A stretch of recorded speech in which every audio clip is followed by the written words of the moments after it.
Welcome to Daily Talk Lessons. Let's improve your English and speak with confidence. I'm Anna. And I'm Tom. Thanks for joining us today. So, Tom, quick question. Have you ever been stuck in an elevator with a stranger and it's completely silent and your brain is screaming, "Say something! Anything!" Oh my God, yes. That awkward energy. You're just staring at the floor numbers like your life depends on it. Exactly. And that's what we're talking about today. Small talk. How to have those little conversations that make life less awkward. Perfect. Let's do it. So, I have to admit something. I used to be terrible at small talk. Just really, really bad. Really? But you're so chatty now. I know, but it took practice. When I was younger, someone would say, "Nice weather today." And I would just say, "Yes." And then silence. Just yes. No follow-up. Nothing. My brain would completely freeze. And inside I was thinking, "Tom, say something else. Keep the conversation going." But my mouth just stopped. I can actually picture that. You standing there, looking uncomfortable, waiting for the elevator doors to open. That was my daily life. Lily actually helped me a lot. She's so naturally good with people. She can talk to anyone, the cashier, the bus driver, random people at parties. Some people just have that gift. They really do. And she taught me that small talk isn't about being interesting. It's about making the other person feel comfortable. Ooh, that's a great way to think about it. Right? It's not a performance. It's just connection, even a tiny one. For me, I grew up in a culture where small talk was everywhere. My parents always chatted with the neighbors, the mailman, everyone. So it's natural for you? Mostly, but I still have moments where I don't know what to say. Like when someone tells me something and I'm not sure if I should give advice or just listen. The classic dilemma. Do I fix the problem or just nod? Exactly. So today, we're going to explore all of this. How to start small talk, how to keep it going, and how to end it without being awkward. Because ending a conversation can be just as hard as starting one. So true. Okay, let's start with the basics. Anna, what exactly is small talk? Small talk is casual conversation about unimportant topics. It's light, it's easy, it's not deep or personal. So it's the opposite of like, "Tell me your biggest fear." Yes, please don't start with that. Got it. No existential questions in the elevator. Small talk is things like the weather, how your day's going, what you did on the weekend, safe topics that anyone can talk about. But why do we even do it? Like, what's the point? Great question. Small talk builds, I would say it builds a bridge. It's how we test the water with new people. Test the water. I like that. So you're checking if this person is friendly before you go deeper. Exactly. And it also fills silence, which humans find uncomfortable. Oh, I definitely find silence uncomfortable. Especially with strangers. Most people do. That's why we invented small talk. It's social glue. Social glue. That's a good metaphor. Okay, so how do you actually start? Like, what are the magic words? There's no magic, but there are patterns. The easiest way is to comment on something you both can see or experience. Like what? Like the environment. If you're at a coffee shop, you might say, "Wow, it's really busy today." Or if it's raining outside, "Can you believe this weather?" So you're just stating the obvious. Kind of, but that's okay. The other person knows you're opening a door for conversation. What if they just say, "Yeah," and nothing else? Then you follow up with a question. Like, "Are you from around here? Does it rain like this a lot?" Or, "What are you ordering today?" Questions keep it going. Yes. Questions are your best friend in small talk. They show you're interested and they give the other person something to talk about. I've noticed that Lily always asks, "So, what brings you here?" when we're at events. Perfect example. It's open-ended. The person can answer any way they want. Open-ended questions, not yes or no questions. Right. Compare, "Are you having fun?" with, "What's been the best part of your day?" Oh, the second one gives them so much more to work with. Exactly. So we've talked about starting small talk, but I'm curious, does small talk change depending on where you are? Absolutely. The setting really matters. The coffee shop is different from the elevator, which is different from a work event. Let's start with the hardest one for me, the elevator. The classic awkward space. Okay. Elevator small talk is super short. You only have maybe 30 seconds to a minute. So what do you do in that time? Keep it simple. Comment on the weather.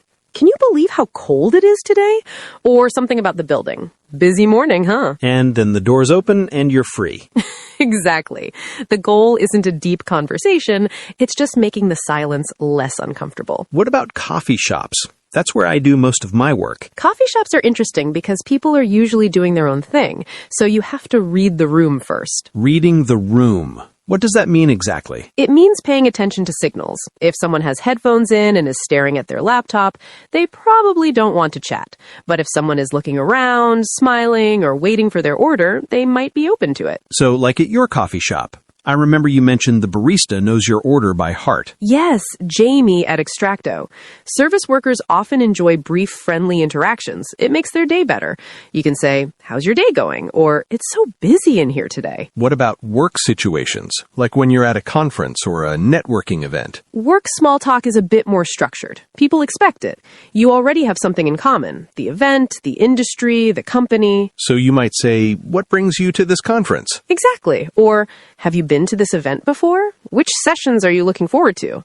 The work context gives you built-in topics. That actually sounds easier than random small talk. It is in some ways, but there's also more pressure because it might lead to professional connections. So you want to make a good impression. Right. Be friendly, but professional, and always have a business card or a way for people to find you after. I'm getting better at that. Lily taught me to always have my website ready to share. Smart. Every situation is a little different, but the basics are the same. Be friendly, be curious, and pay attention to the other person's signals. What are some safe topics, like things that won't offend anyone? The classic safe topics are weather, work, weekends, and travel. The 4 W's.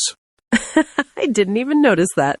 But yes, what do you do for work? Do you have any plans for the weekend? Have you traveled anywhere fun recently? Those are all pretty neutral. They are. And here's a trick. You can also compliment something, like, "I love your bag. Where did you get it?" Or, "That coffee looks amazing. What is it?" So compliments can open doors too. Definitely. People like to feel noticed. Just keep it genuine. What do you mean by genuine? I mean, don't compliment just to compliment. If you say, "Nice shoes," but you're not even looking at their shoes, it feels fake. People can sense that. So actually mean what you say. Yes. And here's another tip. After a compliment, ask a question. "I love your jacket. Is it vintage?" Now you've opened a conversation. That's clever. It gives them something to talk about. Exactly. You're not putting them on the spot. You're inviting them to share. What about topics to avoid? The big 3. Politics, religion, and money. Even with people you know? Especially at the beginning. Those topics can create conflict, and small talk is supposed to be light and comfortable. Makes sense. Save the debate for closer friends. Exactly. Also, be careful with very personal questions. Are you married? Do you have kids? How much is your rent? These can be sensitive. I've definitely made that mistake. Asked someone when they're having kids and they got really quiet. Yeah, you never know what someone is going through. That question can be really painful for some people. Lesson learned. I felt terrible afterward. That's okay. We all make mistakes. The important thing is to be aware and try to be more sensitive next time. So stick to the 4 W's and I'll be safe. Mostly. But also, don't just fire questions at people. Share something about yourself, too. Make it a conversation, not an interview. Okay, so you've started small talk. Now how do you keep it going? Because sometimes I say one thing, they respond, and then dead silence. The key is to listen and follow up. If someone says, "I just came back from a trip to Japan," don't just say, "Cool." Ask more. Like, "Oh wow, how was it? What was your favorite part?" Yes, show genuine curiosity. And when they answer, pick up on something they said and ask about that. So it's like following a thread. Exactly. Conversations have threads. You pull one and it leads to another. What if the conversation feels like it's dying? You can switch topics. Say something like, "Oh, that reminds me," or "Speaking of which," and introduce a new subject. Smooth transitions. I like that. Or you can share something about yourself. Sometimes people run out of things to say because it feels one-sided. If you share a little story, it balances the conversation. That makes sense. Give as much as you take. Right. And don't be afraid of short pauses. A moment of silence isn't failure, it's just a breath. I need to remind myself of that. I panic in silences. I know you do. But think about it. In a good conversation between friends, there are comfortable silences. You don't have to fill every second. That's true. With Lily, we can sit in silence and it's not awkward at all. Exactly. That's the goal. Small talk might start a little stiff, but if it goes well, it can become more natural and relaxed. So I should just breathe and not panic. Yes, and here's another technique. If you really can't think of anything to say, you can always go back to something they mentioned earlier. Wait, you mentioned you have a dog. What kind? Going back to previous topics. That's smart. It shows you were listening. People love that. Here's the thing I really struggle with. How do you end a conversation without being rude? This is so important. You don't want to just walk away mid-sentence. Or say, okay, bye, and run. The key is to give a reason. Well, I should get back to work. Or, I need to grab my coffee before it gets cold. Or, it was great chatting, but I have to catch my bus. So you're not rejecting them, you're just explaining you have somewhere to be. Exactly. And then add something positive. Nice meeting you. Hope you enjoy your day. Let's chat again sometime. That leaves a good impression. It does. And if you want to keep in touch, you can say, hey, are you on Instagram? Or, can I get your number? Depending on the context. But only if it feels natural, right? Don't force it. Right. Small talk doesn't always lead to friendship, and that's okay. Some conversations are just nice moments with strangers. I like that. Nice moments. Not every conversation needs to be life-changing. Exactly. And here's another exit strategy. If you're at a party or event, you can say, I'm going to go grab another drink. It was so nice meeting you. Oh, that's smooth. You're leaving, but it's friendly. Or, I promised I'd say hi to someone over there, but let's continue this later. It's polite and gives both of you an out. What if the other person just keeps talking and won't let you go? That happens. You just have to be firm but kind. You can slowly start backing away while saying your goodbye. Body language helps. Like inching toward the door? Exactly. And keep repeating your exit. Well, I really should run. Eventually, they'll get the message. Good to know. I've definitely been trapped in a conversation before. We all have. It's part of the social dance. Can we talk about cultural differences for a second? Because I know small talk varies a lot around the world. So much. In some cultures, like the US or UK, small talk is almost required. You talk to strangers in lines, on the bus, everywhere. And in some places? In some cultures, people don't do much small talk with strangers. Silence is normal and even respectful. So what I consider awkward silence might be totally comfortable in another country. Exactly. My students teach me so much about this. Some of them come from cultures where it's unusual to chat with people you don't know well. That must be confusing when they first come to the U.S. It is. One of my students from Japan once told me, in Japan, we don't talk to strangers on the train. But here, people just start conversations with me. She was so surprised. That must have been overwhelming. It was at first, but she got used to it, and now she says she actually enjoys it. That's funny. What about topics? You mentioned that some topics are okay in one place, but not another. Yes, like in some countries, asking how much do you earn is normal.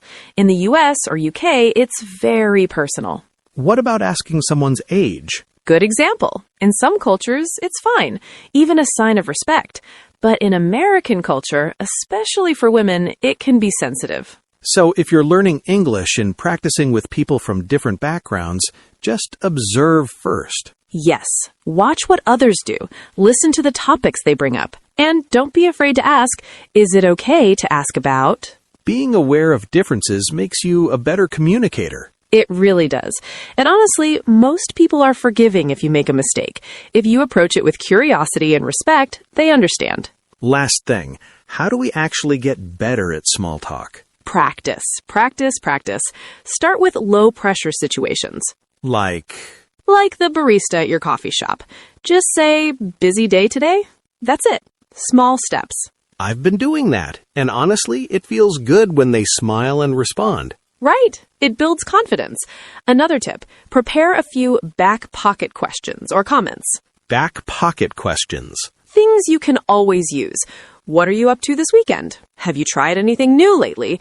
How do you know the host at parties? Having a few ready takes the pressure off. Exactly. You don't have to be creative on the spot.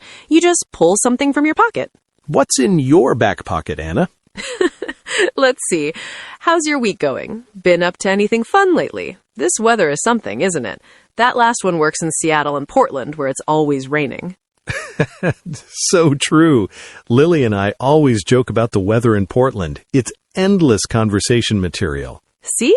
You already have tools. You just don't realize it. What about practicing online? Like, can you get better at small talk without face-to-face practice?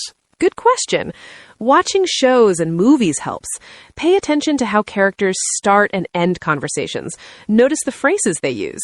I never thought of that, like studying the dialogue. Exactly, and podcasts too. Listen to how people chat naturally. This podcast, for example? Nice plug. I'm serious, though. Listening to natural conversation helps your brain absorb the rhythms and patterns. Then when you're in a real situation, it feels more familiar. That's actually really helpful. Any other tips? And finally, be kind to yourself. Not every conversation will flow perfectly. That's normal. Even I have awkward moments. Really? Of course! Last week I said, "You too," when a waiter told me to enjoy my meal. And then I just stood there, realizing what I said. Oh no, classic mistake. I've done that so many times. Everyone has, so don't beat yourself up. Just laugh about it and move on. I needed to hear that. You're already doing great, Tom. The fact that you're thinking about this means you care, and that's what matters most. All right, vocabulary time. What are the key words from today? Let's start with small talk itself. Small talk is light, casual conversation about unimportant topics. I'm not good at small talk. Or, we made small talk while waiting in line. Next, awkward. This means uncomfortable, especially in social situations. The silence was really awkward. I felt awkward not knowing what to say. And break the ice. This means to start a conversation or make people feel more comfortable. I told a joke to break the ice. Or, the host helped break the ice at the party. We talked about open-ended questions. These are questions that can't be answered with just yes or no. What did you do this weekend? Is open-ended. Did you have a good weekend? Is not. We also mentioned the phrase, test the water. This means to carefully try something before fully committing. I'm testing the water with this new hobby. Or, small talk is a way to test the water with new people. And follow up. This means to continue or add to something. She mentioned Japan, so I followed up with questions about her trip. We used pick up on. This means to notice and respond to something. He picked up on my accent and asked where I'm from. Switch topics means to change what you're talking about. The conversation was dying, so I switched topics to movies. The phrase, give as much as you take, means to share equally in conversation. Don't just ask questions. Share your own stories, too. Give as much as you take. Back pocket questions are prepared questions you can use anytime. I keep a few back pocket questions ready for parties. And finally, low pressure. This means situations where you don't feel much stress. Talking to the barista is a low-pressure way to practice small talk. Those are our vocabulary highlights. All right, that was a great conversation about conversation. Very meta. Before you go, here's your challenge. This week, try one small talk conversation with a stranger. Maybe the person next to you in line or your neighbor in the elevator. Tell us how it went in the comments. What did you say? Were you nervous? We want to hear. And if you found this helpful, please like, subscribe, and share with a friend who needs help breaking the ice. See you in the next episode. Bye, everyone. Bye.